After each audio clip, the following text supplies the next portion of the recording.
Hello everyone, Wisteria here. Welcome back to my channel. Please hit that like, share and subscribe because it really helps.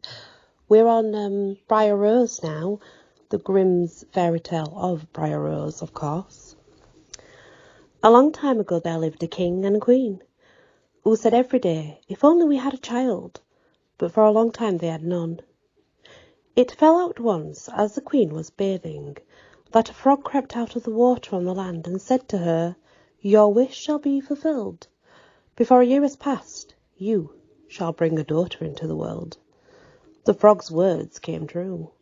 The queen had a little girl who was so beautiful that the king could not contain himself for joy and prepared a great feast.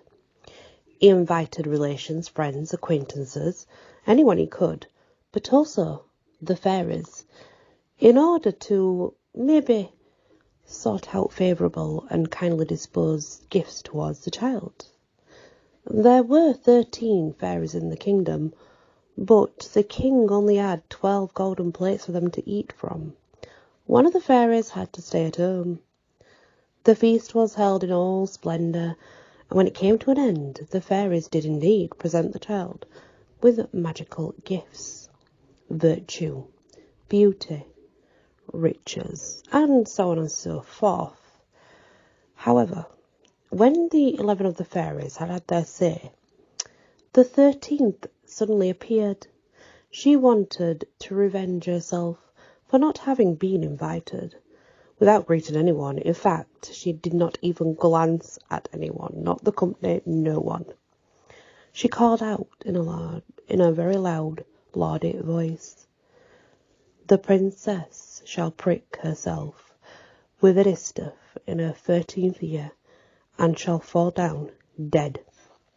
Without a single word, she turned around and left like she had never been there. Everyone was terror-struck, but the 12th fairy, who had not spoken her wish, stepped forward immediately. Unfortunately, she could not take back the curse, but she could ease the curse. Instead, she shall not fall to her death, but she shall fall to a deep sleep lasting 100 years. That's what your daughter will do. The king was anxious to guard his dear child from the misfortune, that he sent out a command to all that all the distaffs in the whole kingdom should be burned. As time went on, all the promises of the fairies came true. The princess grew up so beautiful, modest, kind, clever. Anyone who came across her could not do anything but love her. Now it happened that the king and queen decided to go away, and on this very day was when the princess would be 15 years old. The princess was left quite alone in the castle, and she wandered here and there all about the place, looking at all the rooms, all the halls, wherever she pleased, and she came to an old tower. She ascended the narrow winding staircase, and she reached a little door. There was a rusty key in the lock, so obviously she turned it, and when she turned, the door flew open. In a little room sat an old woman with a spindle, spinning flux. "Good day, Granny," said the princess. "What are you doing?" "I am spinning," said the old woman, and nodded her head. "What is the thing that whirls round so merrily?" asked the princess, and she took the spindle and tried to spin too. But no sooner had she touched it, that, unfortunately, the curse was fulfilled. She pricked her finger with the spindle. The instant she felt the prick, she fell upon the bed where she was standing near, and lay still in a deep sleep, which spread across the whole castle. The king and queen, who just came home, immediately fell to sleep in the hall. All their courtiers fell to sleep. The horses slept in the stables, the dogs slept in the yard, the doves on the roof, the flies in the wall. Yep, even the fire flickering on the hearth grew still and went to sleep. The meat stopped cooking. The cook who was pulling at the scullery maid's hair. He too had literally let go and fell to sleep. The wind had also fell to sleep, and not a leaf on the trees blew or stirred around the castle. However, also around the castle grew an hedge of briar roses, and they began to grow up every year. They grew higher, till at last they surrounded the castle, one big hedge of briar roses. Nothing could be seen through it, not even the flags on the roof. But there was legend, of course, in the land about the lovely sleeping Briar Rose, the king's daughter. That was her name. And from time to time, princes would come, and they would try to force their way through all of the briar roses, but none could get through. In fact, the thorns were so hard on them, they held them back. Most of them died a very miserable death trying to reach her. After many, many years, a prince came again to the country, and heard an old man tell of a castle which stood behind the briar hedge, in which a most beautiful maiden called Briar Rose had been asleep for 100 years, and with her slept the king and queen and all their courtiers.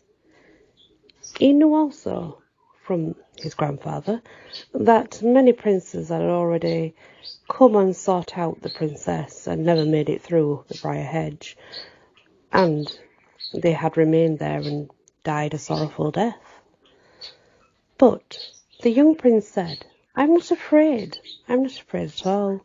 I am determined to go look upon this lovely Briar Rose, the maiden that has slept for 100 years. The old man, of course, did try and persuade him that he should not go, it was too dangerous, but the prince would not listen to his words. However, the 100 years had passed upon that curse, and on this day, Briar Rose was to wake up again. So when the prince approached the briar hedge, it was in full blossom. It was covered with beautiful large flowers, but they made way for him. They actually parted and let him pass. They let him pass unharmed, and once through, the hedge behind him closed. In the courtyard he saw the horses and the brindled hounds lying asleep. On the roof sat doves with their heads under their wings, and when he went into the house, the flies were asleep on the walls, and near the throne lay the king and queen in the hallway. In the kitchen there was the cook, with hand raised, but asleep, still ready to strike.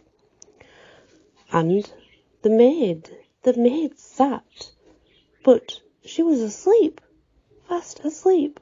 She had a fowl in her lap that she was ready to pluck. He went on further, and all was still, that he could hear his own footsteps and his own breathing. At last, he reached the tower and opened the door into the little room where Briar Rose was asleep. There she lay, looking beautiful. He could not take his eyes off her. He bent down and gave her a kiss. As he touched her, Briar Rose opened her eyes and looked lovingly up. The queen, all the courtiers, the animals, everything, they all opened their eyes. The horses in the stable stood up by themselves. The hounds leaped up and down, round and about, wagging their tails. The doves on the roof lifted their heads and flew away. Everything was alive again. The flies on the walls began to crawl again. The fire in the kitchen rose itself up and blazed to cook the food, the meat, and the meat began to crackle. And the cook did in fact hit the scullery maid, this time when he woke, and the scullery maid did scream quite loud, while the maid carried on plucking the fowl. Then the wedding of the prince and Briar Rose was celebrated in a lot of splendour, and they lived happily till they died. The end. That is the story of Briar Rose. Briar Rose is the original story of Sleeping Beauty. Briar Rose is by the Brothers Grimm. Thank you for listening, and many blessings.